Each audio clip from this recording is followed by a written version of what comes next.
बिहार को सुधार सकते हैं, आदरणीय प्रशांत किशोर ही सुधार सकते हैं। और किसी के पास हस्ती नहीं है कि बिहार को ठीक कर पाएंगे। एक नेता है तो मिस्टर प्रशांत किशोर जी है। हम वचन देते हैं कि जिस दिन हम आ गए, इस राजा पाकर विधानसभा के खूबसूरत सुंदर बना के रखेंगे और एक आदमी को विरोध नहीं करने देंगे। अरे जो इस बार मांग है कि मिस्टर मुकेश कुमार ही विधायक बने। यदि राजा पाकर के व्यवस्था ठीक कर सकता है तो मुकेश कुमार ही कर सकता है। दूसरा दलित समाज के किसी के पास हिम्मत नहीं है कि ये व्यवस्था को ठीक कर पाएगा मिस्टर मुकेश कुमार के छोड़ के।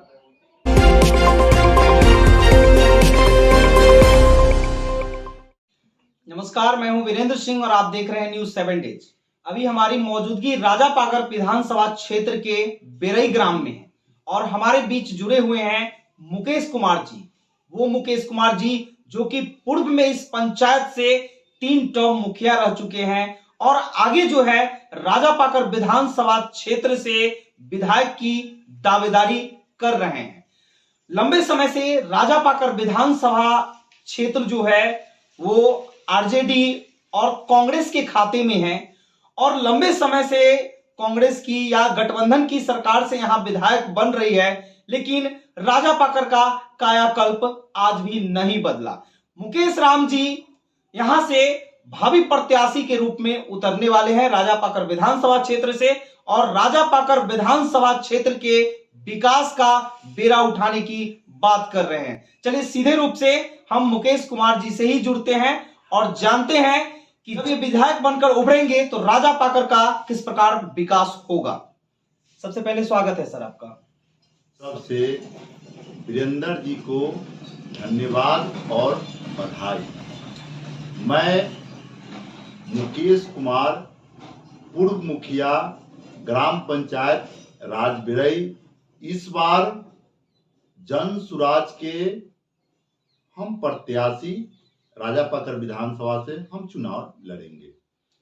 जन स्वराज को ही क्यों चुने हैं सर? और भी पार्टियां हैं जो हैं कि राजद है, जेडीयू है जो कि लंबे समय से बिहार में राज कर रही है। जन स्वराज न्यू पार्टी के रूप में अभी उभरी ही है, लेकिन आपने जन स्वराज को चुना है, क्या कारण है? सबसे पहले वीरेंद्र जी, हम 24 साल की उम्र में मुखिया हम बन गए थे। मात्र 24 साल में मुखिया पद? जी, 24 साल में हम मुखिया बने थे और आज तक हम किसी पार्टी में हम ज्वाइन नहीं किए थे। हम आदरणीय उपेंद्र कुशवाहा जी के कार्यक्रम हुआ था, उपेंद्र कुशवाहा जी के उसी समय उपेंद्र कुशवाहा जी हमको समता पार्टी में हमको ज्वाइन करवाए थे और 14 साल में नीतीश कुमार जी के साथ हम लोग नीतीश कुमार जी की एक छोटा सिपाही थे और दिन रात मेहनत करके हम संगठन खड़ा किए और काम किए थे, ईमानदारी से काम किए थे जेडीयू में। जी 14 साल तक? जी जी जी काम किए थे, इसलिए कि राजापा का रिजर्व सीट था। हम सोचे कि इस बार हमको मौका मिलता।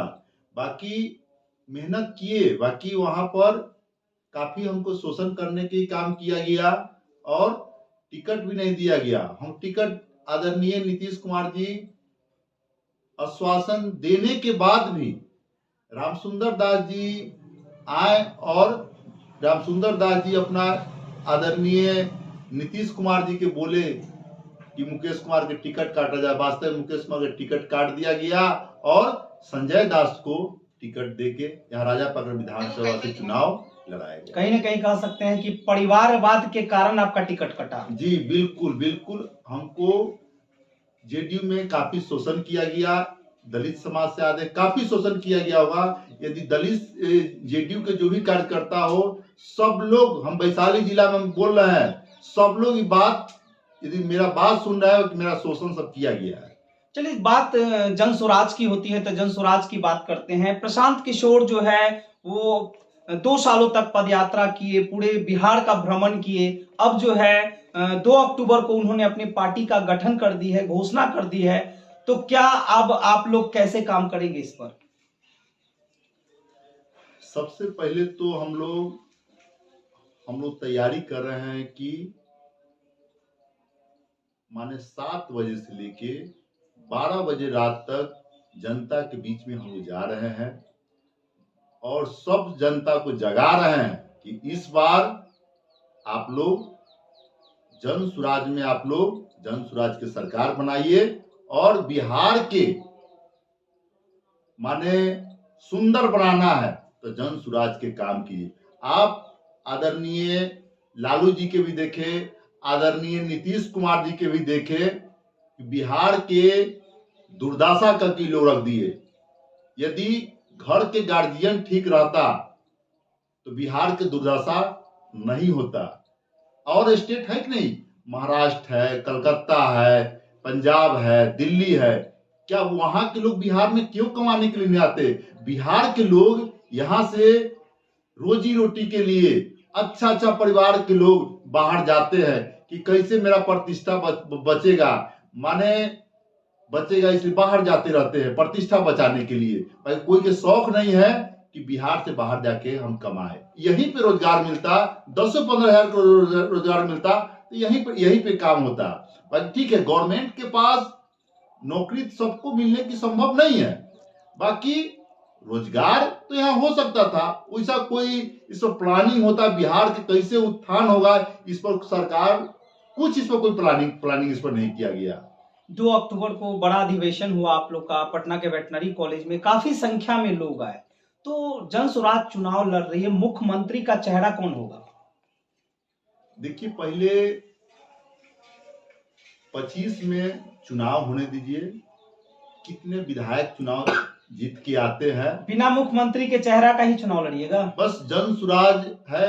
देखिए, ये अंदर की बात है, हम लोग की फिर बैठक होगा। आखिरकार पार्टी को तो मुख्यमंत्री का चेहरा तो खोलना होगा कि मुख्यमंत्री किस चेहरे पे जन स्वराज चुनाव लड़ेगी। अभी फिलहाल इसका कोई डिसीजन नहीं किया गया है। बिना चेहरा का ही चुनाव लड़िएगा? जी, अभी फिलहाल देखिए, अभी हम लोग फिर पार्टी के सिंबल उम्बल आने दीजिए, फिर बैठक होगा, माने कौन चेहरा होगा नहीं होगा ये आदरणीय प्रशांत किशोर जी करेंगे। ठीक है, हम एक छोटा सा एक सिपाही हैं, आगे क्या रणनीति होगा इसके बारे में हमको कोई जानकारी नहीं है। क्या लगता है प्रशांत किशोर जी एक बिहार के लिए दूरदर्शी नेता दिखते हैं? बिल्कुल दिखते हैं। बिहार को सुधार सकते हैं आदरणीय प्रशांत किशोर जी, सुधार सकते हैं और किसी के पास हस्ती नहीं है कि बिहार को ठीक कर पाएंगे। एक नेता है तो मिस्टर प्रशांत किशोर जी है, और किसी के पास हस्ती नहीं है कि बिहार की व्यवस्था को ठीक कर पाएंगे। चुनाव नजदीक आती है तो हर नेता जो है वो जनता को लॉलीपॉप देने का काम करती है, जनता को लुभाती है नई नई बातों में, और जब उसकी सरकार बन जाती है तो फिर जैसे पूर्व में है वैसे ही लोग करते हैं। क्या लग रहा है प्रशांत किशोर उनसे अलग होंगे कि उसी की तरह सरकार बनने पे फिर उसी की तरह हो जाएंगे?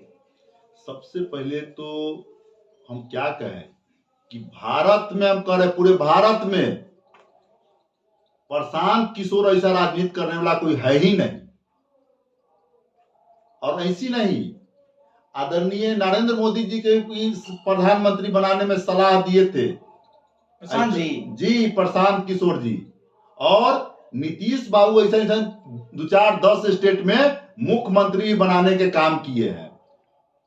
यही कारण है कि उनको राजनीतिक चाणक्य कहा जाता है। बिल्कुल, हम तो कह रहे हैं कि भारत में तो कोई राजनीति करने वाला कोई है ही नहीं।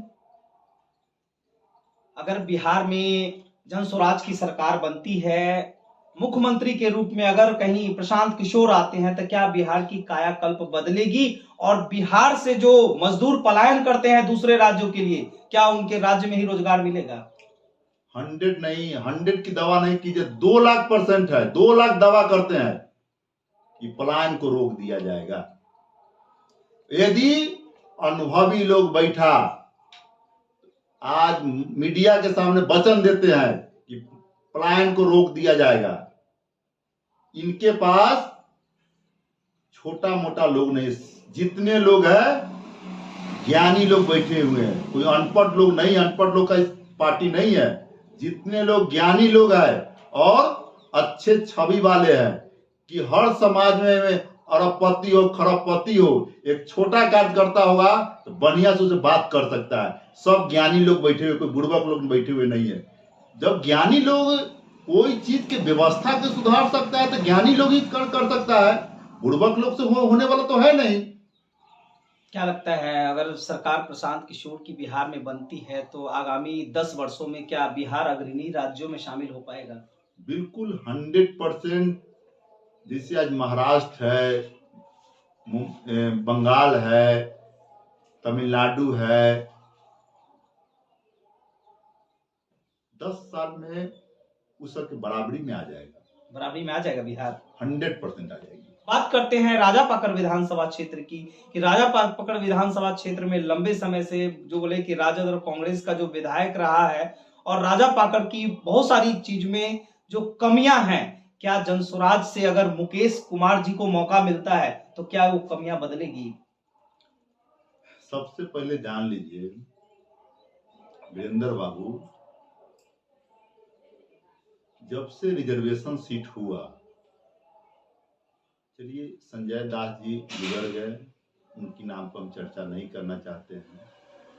ये सिकंदर भाई बने, राजापाकर विधानसभा में अकरा दिए। अभी वर्तमान विधायक प्रतिमा जी हैं, आपको राजापाकर, देसरी और सहदेई में एक भी ऐसा लोहड़ गांव में इसको अच्छा दृष्टि से नहीं देखता है। सब बुरा दृष्टि से देखता है कि नहीं विधायक लायक ये है नहीं। ठीक है, जनता के माने प्रलोभन दे के, बुर्बक बना के सब इनसे वोट दिया गया, बाकी उस विधायक लायक प्रतिमा जी नहीं। फिर भी जनता ऐसे प्रतिनिधि को चुनते ही क्यों हैं? देखिए जनता कोरा कागज, सीधा है जनता, उसको झूठ मूठ के ये कर देंगे वो कर देंगे, प्रलोभन दे के उसे वोट ले लिया जाता है। वोट लेने के बाद इसे कोई काम नहीं करता है। क्या लगता है इस बार आप भी चुनावी मैदान में आ रहे राजापाकर से, फिर कहीं दूसरी पार्टी अगर प्रलोभन दे और जनता उसकी तरफ अगर रुझान हो जाए तो क्या लगता है ये इस बार? सबसे पहले वीरेंद्र बाबू,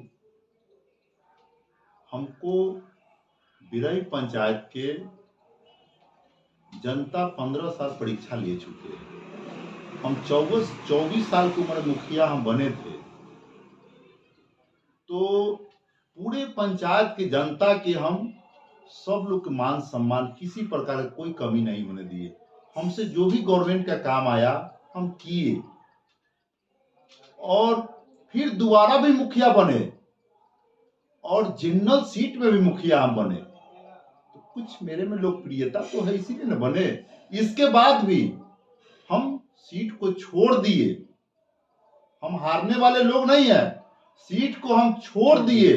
अपना एक छोटा भाई है, ठीक है, वो राजपूत समाज से आते हैं, बाकी भाई है मेरा कुणाल सिंह, अपने घर के लोग ही मुखिया बने हैं।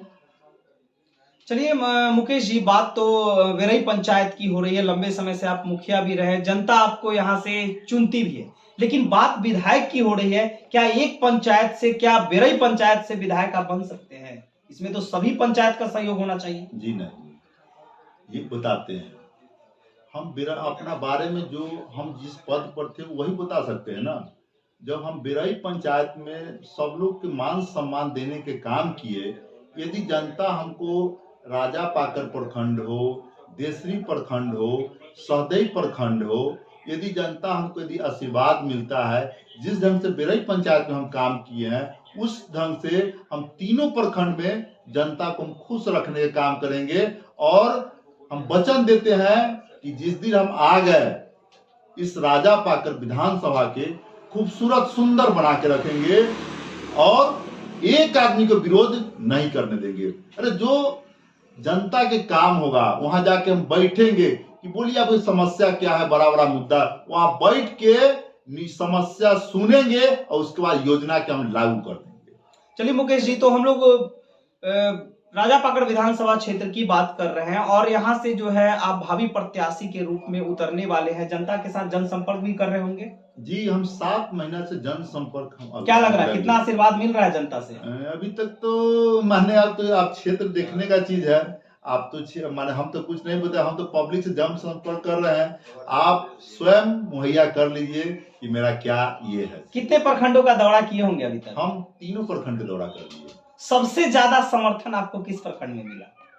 तीनों प्रखंड में। तीनों प्रखंड में। जी, यानी एमडी विधायक बन जाना है मुकेश जी। 10 लाख %। इतना कॉन्फिडेंसली क्यों कह रहे हैं, क्या कुछ कारण है इतना कॉन्फिडेंसली कह रहे हैं? जनता के इस बार मांग है कि मिस्टर मुकेश कुमार ही विधायक बने। यदि राजा पाकर के व्यवस्था ठीक कर सकता है तो मुकेश कुमार ही कर सकता है। दूसरा, दलित समाज के किसी के पास हिम्मत नहीं है कि ये व्यवस्था को ठीक कर पाएगा मिस्टर मुकेश कुमार के छोड़ के। तो 100% दावा कर रहे हैं मुकेश जी कि राजा पाकड़ का जनता का जितना हमें प्यार और सम्मान मिल रहा है तो हम ही यहाँ के जो है वो विधायक होंगे। और राजा पाकड़ का दलित का बेटा, एक बड़ा चेहरा जो मुकेश जी अपने आप को साबित कर रहे हैं, कहीं ना कहीं यहाँ की जनता का फुल समर्थन है, इसलिए 100% ये दावा कर रहे हैं। आगे देखते हैं कि जन स्वराज से जब टिकट मिलता है तो कितना मुकेश जी का समर्थन रहता है और कितना जो है जनता इनकी तरफ अग्रसर होती है। चलिए एक बार और मुकेश जी की राजा पाकड़ पूरे विधानसभा राजा पाकड़ क्षेत्र की जनता से क्या आह्वान करेंगे हमारे चैनल के माध्यम से दर्शकों को? सबसे माने कि गवर्नमेंट का जो गाइडलाइन है, जो योजना चलेगा, जो हमको फंड मिलेगा, राजा पाकर हो, देसरी हो, सहदेई हो, टोटल 32 पंचायत की विधानसभा है और फंड आएगा तो वही से बराबर 32 पंचायत में हम बांट देंगे पैसा।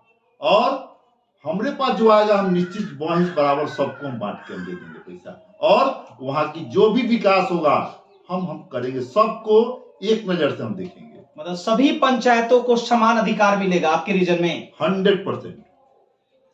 पूरे 32 पंचायत की जनता हमारे चैनल के माध्यम से आपको सुन रही है। एक बार उनसे आगामी विधानसभा चुनाव के लिए क्या आह्वान करेंगे सभी पंचायत की जनता से? हम तो राजा पाकर प्रखंड हो, देसरी प्रखंड हो, सदैव प्रखंड हो, भाई तीनों प्रखंड के अपना मालिक से हम कर जोड़ के विनती करते हैं, इस बार एक ईमानदार आदमी को आप लोग विधानसभा में भेजने के काम कीजिए कि आपके सुख दुख में जो भी समस्या हमसे बन पाएगा हम करेंगे।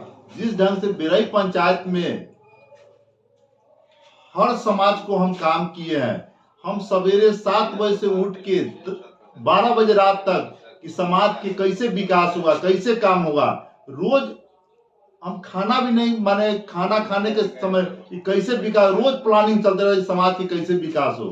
यदि हम बने तो हमारे पास कोई काम है नहीं, बाकी समाज को कैसे काम होगा रोज प्लानिंग चलेगा। निश्चित है कि एक बार आ जाने के बाद फिर दोबारा मुकेश कुमार के छोड़ के दूसरा को किसी को वोट देवे नहीं करेगा, ये मेरा वचन है। सुन रहे थे राजा पाकड़ विधानसभा के भावी प्रत्याशी मुकेश कुमार जी, जो कि इस विधानसभा का एक बड़ा दलित चेहरा के रूप में आए हैं और दावा भी करते हैं कि अगर हमें जन स्वराज से मौका मिलती है, जनता जनार्दन हमें मौका देती है तो निस्वार्थ भाव से जो है हम पूरे राजा पाकड़ विधानसभा की जनता की सेवा करेंगे। और